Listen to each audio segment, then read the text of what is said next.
Moving to question 45th of the same passage. It says in this passage, the countries that are rich have the onus on them to raise funds for fighting climate change in developing countries. Why they have taken the onus, or why this onus has been shifted to them? That is what categorically been mentioned, because they will suffer the most, because they are one of the primary contributor to the climate change. So let's see for the answer choices. Let's check first one, which says they are the original cause of global warming and climate change. Yes, when they were at the stage of developing, they had also contributed to the climate change. So they are the ones in it. So first statement is the correct one. Let us check with the second. The money required to fight climate change is available with developing countries. Nowhere we are saying that developing countries have money and the developing countries do not have money. Nothing with such issue been given. Um, so second statement is wrong.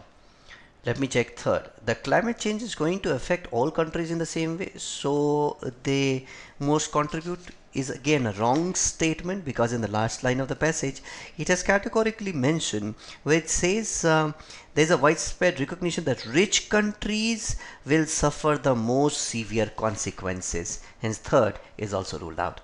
You have only first statement to be as correct for question 45th. Hence the answer for this is A, one only.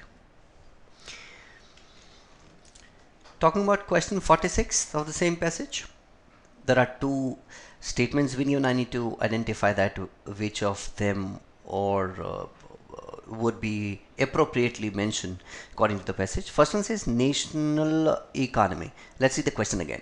With regards to developing countries, it can be inferred that the passage that climate change is likely to impact their national economy, and second, international relations.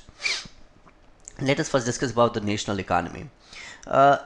Yes, national economy would surely be impacted by it, because the passage has already explained that the climate change is sure to impact the country's economies, which is the reason they have to be aided by the rich countries. Second says international relations. Yes, because there's a categorically mention of a word called frustrated, because they are frustrated with rich countries' failure to come up with a clear plan for raising the cash to fighting climate change. Now this is again talking about international relations. This frustration is been represented by international relations. Hence both 1 and 2 statement would be the part of question 46. Therefore the answer for question 46 is C. Question 47 says, which one of the following is essentially discussed in the passage? It is talking about the crux of the passage. So let us go with A. Conflict between rich and developing countries regarding the impact of climate change.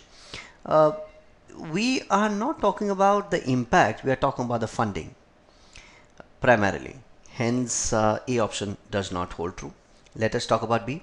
Rich countries being the cause of climate change but refusing to help in dealing with it. Yes, that is what the dealing with respect to the funding. The funds been released as they promised. B ball holds true. Let us also check C. Lack of political will in rich and developing countries to tackle climate change effectively.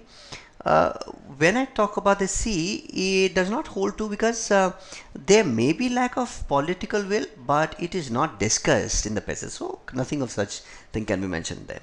D doctor says problems arising in developing countries due to climate change caused by rich countries is also wrong. Though mentions the problem being faced by developing countries, which are not discussed in the passage. It is not the problems discussed by the developing countries. It is on a general, it is discussing about this. Hence the answer 47th is a B ball, the correct answer.